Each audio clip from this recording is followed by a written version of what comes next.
Welcome to 1001 Ways to Cope with Stress. I am Professor Kenshasa Shabaka, and we have with us our gifted pranic healer, as well as Hatha Yoga teacher, Stacy McLean. And Stacy is a multi-talented, multi-gifted person who has many ways of sharing with us her knowledges of her training. And she has shared with us last session that she has a son who experiences the spectrum of autism. Mm-hmm. And so we'd like today to talk a little bit about him and her experiences as a mother with him and his experiences as a son and how they relate to the autism.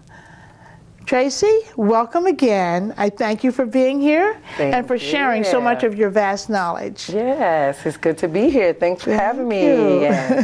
Yes. So, like I stated last time, that Joshua is 13 years old. Right now, he is in 8th grade, soon to be going to high school. So that's like, wow, that's a whole world itself for if your child is on the spectrum or if they're not on the spectrum of autism. If they're general ed, that's a big step, period. Mm-hmm. So, yeah, he's right now in a school where he's in an inclusion program. And explain to some people who may not know what the inclusion program is. Okay, so with an inclusion program, that means that he is actually in the school for special education. However, he goes up to the general education classes with a paraprofessional. So he has a paraprofessional who's like an aide, you would say, and she goes into the classes with him. So he'll go to ELA, he'll go to science, he'll go to math, and she's there with him because the classes are still general ed. So they do have about anywhere from 20 to 26 students. So yeah. So she's there for support, right, and any assistance that he needs in terms of understanding the concept of the assignments and what he's to do in the classroom, right? Right, because even though that there's the general ed teacher that's there in the front of the classroom, she's dealing with the general ed kids, and then he's to get the lesson as well. But if something happens with him, because he is autistic and things may come up for him where he may have an outburst or he's not, doesn't want to sit still anymore. It's been a certain amount of time and he's like, needs to get up for a break or whatever the case or maybe distracted by something that's happening in the room. Absolutely, because that's typical of autism, right? Yeah, so plenty of distractions. Somebody could drop their pencil here, chalk is going here, something else is humming. It's all like, sensory. So, and she's there for the support. To support him and whatever else he needs while he's learning the lesson. So he can, of course, interact with the teacher and the teacher interacts with him. But let's say if he had 15 questions, the teacher couldn't stop to address his situation, address every single thing for him because she has other students to teach. So that's what the point of the paraprofessional is in his schooling. So, yeah. So will he carry that with him to high school? Will he also have a para in the high school when he graduates? Well, he can have a para also in high school if he's going to an inclusion program, which is some of the high schools that we were looking at, like looking at different high schools, and also where he is on the spectrum.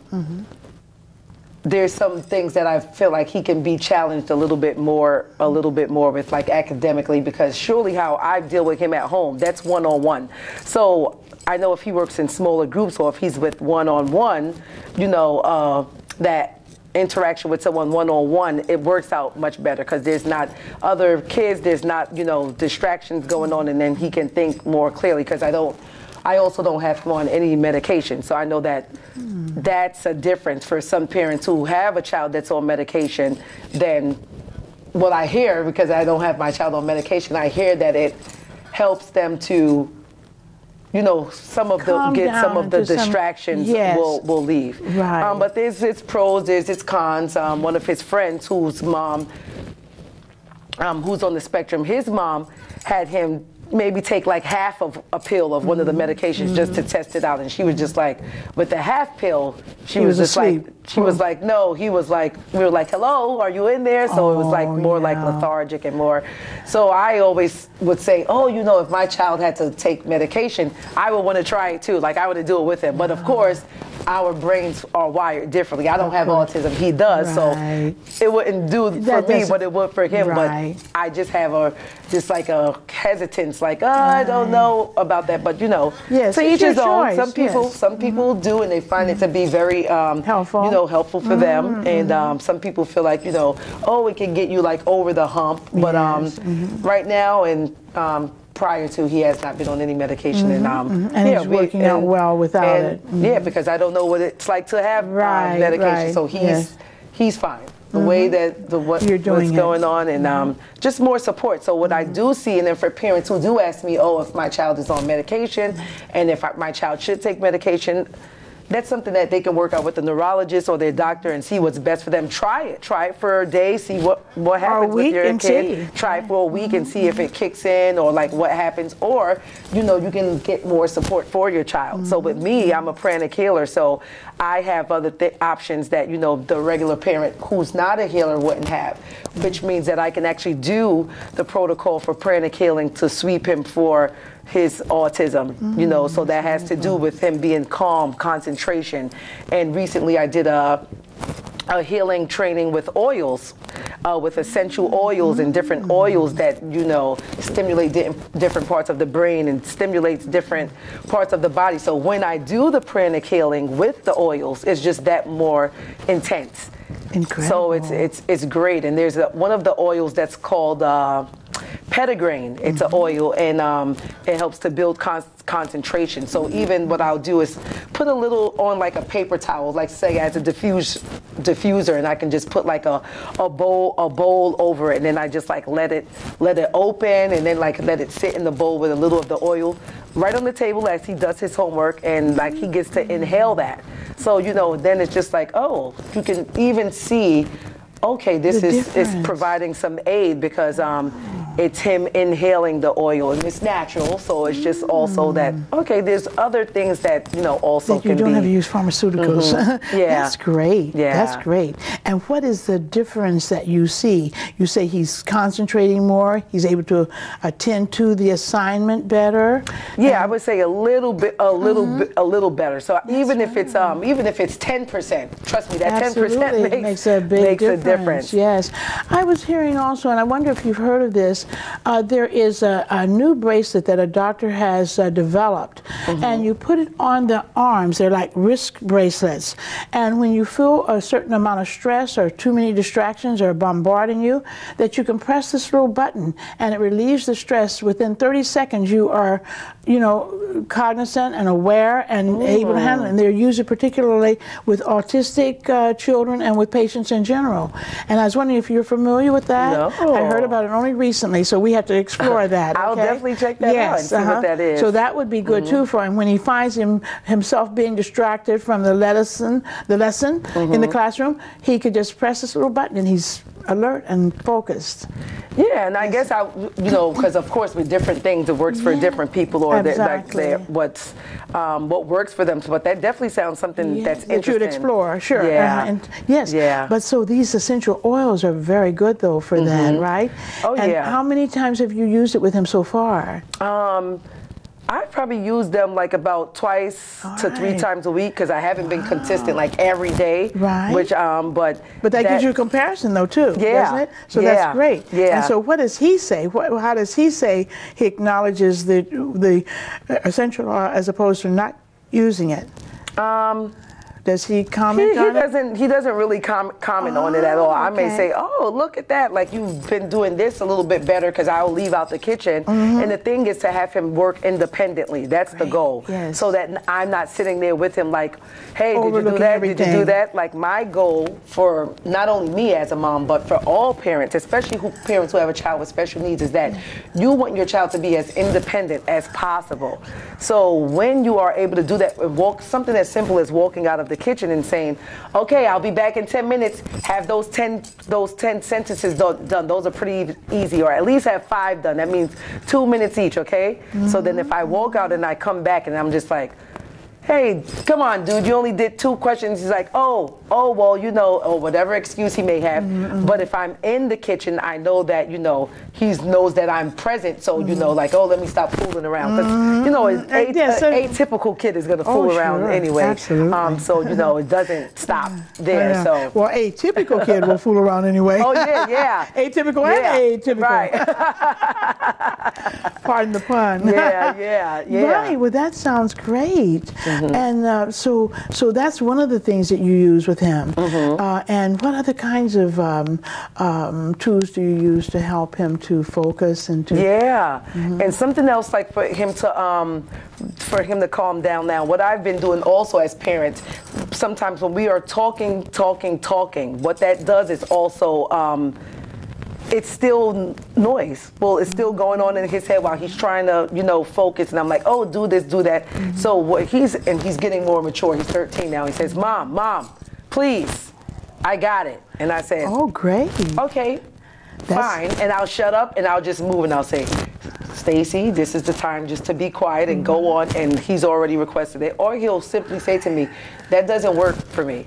It doesn't work that, you know, that you're still talking, but and I say, you know what, you're absolutely right. So let me go ahead and get on out your way, and you go ahead and do that. So, and those you are in my head, please. That's wonderful. And those are the things that I always tell him, like, okay, you know, let's stop and create something new, and different things that Joshua has done, you know, from him doing different programs, like he's done the Landmark Forum, so that's something where it's just personal and professional development and growth. So they have a program that's for children. So that's also where you get to see where it's just really having stop living in your past, and then just like, you know, the things that happened in the past, how you can move them to the past and just live out into your future. So when he brings up even things and he's like, oh, this is what happened last week, because he's very good with dates. I mean, he'll tell you, oh, on September 23rd, 2014, you said this. And I'm like, what? I had to say it because he's really spot on with dates, with dates like that. So I'll say, oh, okay. So when he says things, I'll say, okay, even if it's something that happened during the week at school or he had a meltdown at school, oh, because those kids would bother me on Tuesday, and I'll say, that was Tuesday. Let's release that. Now. Let's release that. That was then, this is now. Let that go. Right. How can you see that if you release that, what could you make possible instead? And he'll say, okay, if I could just drop that, right now I could create the possibility of focusing on this lesson, and I can create the possibility of being happy and calm so that I can faster get to watch a movie. Can I watch a movie after? You know, so it's just like having those tools. So my job as a parent is to always give him tools. Whatever the tools look like, and it may not look like your tools or someone else's tools as a parent. Right, but for whatever it is for him, and I'm open to be like, okay, I got it. And he'll even say to me, okay, Mom, let's take a deep breath together, you know, or, oh, Mom, you said you're not committed to, your voice sounds like it's getting a little higher. He checks me for everything. So that is fantastic, though. Yeah. Well, that is part of their issue, though. They're super sensitive, right? And therefore, they are aware sometimes of that even the normal child would not relate to. They are super aware. So you have to be focused on that. That is wonderful, the way that you handle it. And you are a lesson for parents with autistic children, because it really helps them to relate to the individual needs of the child. As you say, the spectrum is wide. Right. And you have severe autism, you have very high functioning autistic children, or people in general. And so that when you can focus in on their particular needs, that is wonderful, because it gives them such latitude to deal with it. That's wonderful. And then he will acknowledge me, or I will come to him and say, wow. And then it's also, you know, letting them know when something is great, not only pointing out the other things like, oh, you didn't do this on time, you didn't do this on time, but say, wow, you made up your bed on time this morning, that's great. Like, for instance, he gets up at 6 a.m. This morning his alarm went off, he came to my room by 6:01. Mom, can I please have 15 minutes extra? And I said, no, you know how that goes, because 15 minutes, then turns into half an hour. Then after the 15 minutes, you'll be later. He said, Mom, I promise, give me a chance today, another chance. And I said, fine, 6:15, great. He left out, he went back in his room at 6. So my alarm automatically goes off at 6:15, but I don't know if he still had his set for 6:15 because his is set in intervals. Right. And I said, let me call him at 6:15. So I called him to his room so he could hear the phone anyway. He got up, he didn't answer the phone. He just got up. Maybe he thought of it as being an alarm. He just got up and he went straight to I heard the bathroom door close, and I hung up the phone and I said, great. And then when he came back to me after, he said, Mom, I got up at 6:15. No, he didn't tell me. He texted me from the bathroom. Mom, look, I got up at 6:15. And I said, wonderful. That's awesome. So any little things that you can do, there's so many little things that you can do to create. Okay, so, and he has a chart in the bathroom. Starts from 6 a.m. Wake up, brush my teeth, wash my face, put shea butter on, brush my hair, whatever it is. And then he knows by 6:20, make up my bed, and then go to have breakfast. Wow. He knows that he should be in the kitchen by 6:30 at least if you're going to have or cook breakfast because he loves to cook. He's pretty good. This builds such self-esteem. Oh, absolutely. I think that is wonderful. And each little incremental growth item builds it, and he feels so secure within himself. That is wonderful. So tell me about breakfast. How does he, you say he loves to cook for himself? Yeah, so what does he prepare? Eggs. So he likes to make eggs, but he knows the rule is that, he has to come ask for permission to cut on the stove. That's permission. Is it gas? Yeah. Or electric? Yeah, so a gas stove, and then he'll come in and say, oh, Mom, I wanted to scramble some eggs today. Is that fine? And I'll say, okay, just make sure that you coat the pan first. If you're going to use a drop of coconut oil or you're going to use butter, whatever you're going to use, make sure you coat the pan and keep it at a low flame. Right. Okay, Mom, I know. And then he'll walk off and then go. And there's some mornings that say, hey, can you scramble one for me too? Great. And okay, Mom, or either up too late, I'm already eating my sandwich. And I'll say, okay, fine, I got to get him faster because he's pretty quick. Right, and that's he'll wonderful. make it up, and then he knows that his dishes should be cleaned out the sink by a certain time. So it's just like, okay. Oh, he'll come to me because by 7 a.m. every morning he has to knock on the door. No matter what it is, he has to come to me. 7 a.m.? 7 a.m. a.m. Yeah. So he wakes up at 6, but by 7 a.m. he should be done washing dishes, done eating. Everything should be done. And ready to go. But whatever is going on, he should let me know. So 7 a.m. he'll come to me, and then he'll say, oh, Mom, I'm still eating, or, I'm done eating. And I'll say, oh, did you wash your dish? No, Mom, I'm sorry. I actually turned my phone on and looked at a video. I said, no, that doesn't work, because videos start to distract you, and then don't do that. You want to make sure that you're sticking to what your routine is. Yes. Okay, fine. Well, can I watch something after? I said, if everything is done, your sneakers are on, and you're already sitting by the door, absolutely, because the bus comes at 7:20, and at 7:15, he should already be at the door, coat on, ready to say his affirmation to leave out the house. And tell me about his affirmations. Yeah, the affirmation. Now, he has the affirmation. We don't have to write that anymore because he knows it by heart. So when he comes to the door, he's actually, there's a huge mirror we have in front of the door. So he has on his coat, and I'll say, okay, he can do one last check. Oh, how my hair looks. I look like I've taken care of. Right. And then he'll say, I'm empowered, I can listen, I'm a child of God, and I have integrity.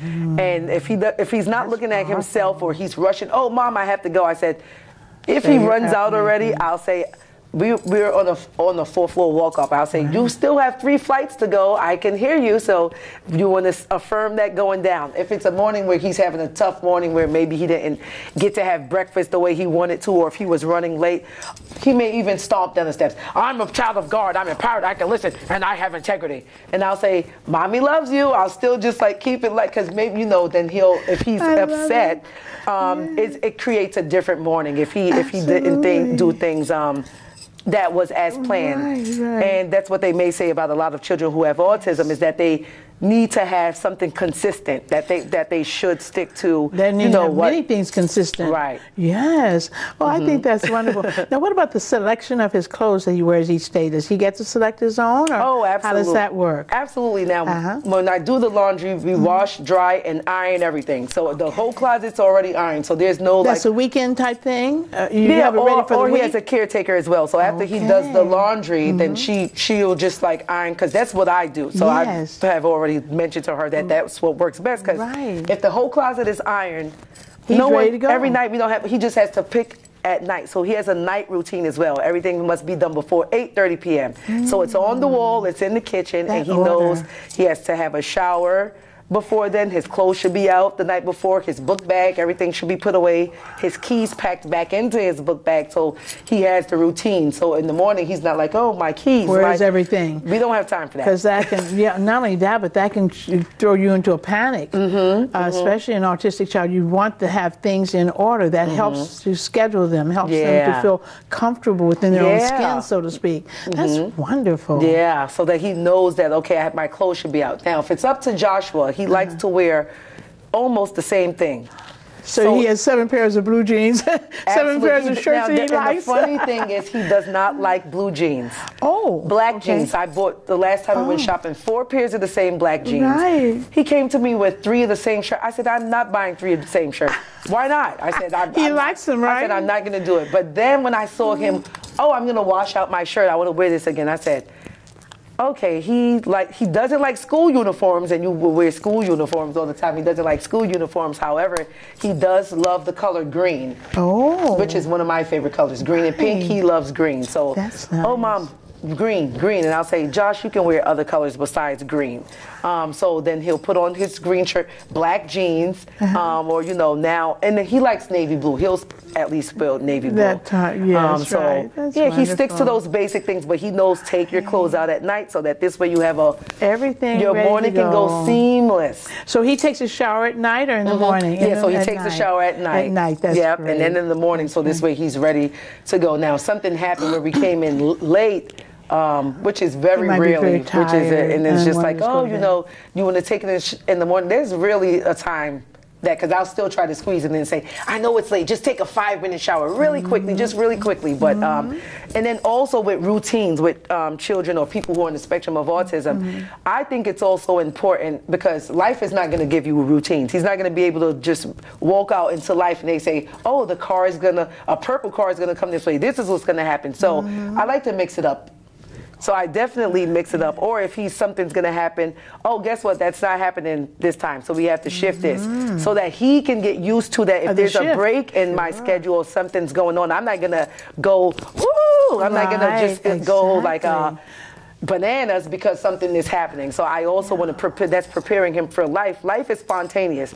I'm a very spontaneous person. So I know what I do with him is if I say he's going to go to his friend's house, that I know for sure he's going to go. If not, I don't tell him. I just get in the car, and then when he starts looking around like, oh, wait, are we going to Tyler's house? Oh, you figured it out. Because if something happens, it's more the meltdown of, oh, but you said we were going here, and you said, and he will really, melt down. Yeah, just keep on going on, and I'll say, I know, fine, can I make it up to you? And okay, sure, Mom, I guess. And I'll say, what would it take to make it up to you? Then he loves pizza. Then he'll probably ask for pizza. Pizza fixes a lot of things. Yes, I'm sure. With us, so. I'm sure. Again, something he likes to order. What kind of pizza does he like? Plain or pepperoni? Plain or pepperoni. Yeah, pepperoni pizza. Sounds wonderful. Yeah. Sounds wonderful. Well, you seem to be a wonderful mom, just in general, but this is your only child, right? Yeah, he's And so you really are able to give him excellent time. You share time with him, and that is so important, And then what are the things that he sees in life as issues? For example, what does he want to be when he grows up, and how is he preparing for that? Yeah, so what he always says is that he wants to be a principal. So he'll walk around. He had a sticker on the other day, Principal Joshua. He will wear the sticker. He'll make sure he peels it off neatly, puts it away so he can just put it back on. Oh, so he says he wants to be a principal. And I say, oh, so when he's doing his work, I say, you know what it takes to be a principal? You can't write like that. Oh, that looks a bit sloppy. What principal? Oh, I don't think you should write like that. And he said, okay, you're right. And then so to empower him with whatever it is that he says that he wants to do. Like he loves President Obama's. Oh, who doesn't? Okay, so who doesn't? I got him to eat vegetables, his first vegetables. As they say, compared to what? I know. So that's something that he started wonderful. eating vegetables because of that. I say, oh, President Obama and Michelle Obama, they always eat their broccoli. You know, they eat their vegetables. Right. Okay, fine, I'll eat it. And I was like, oh yes.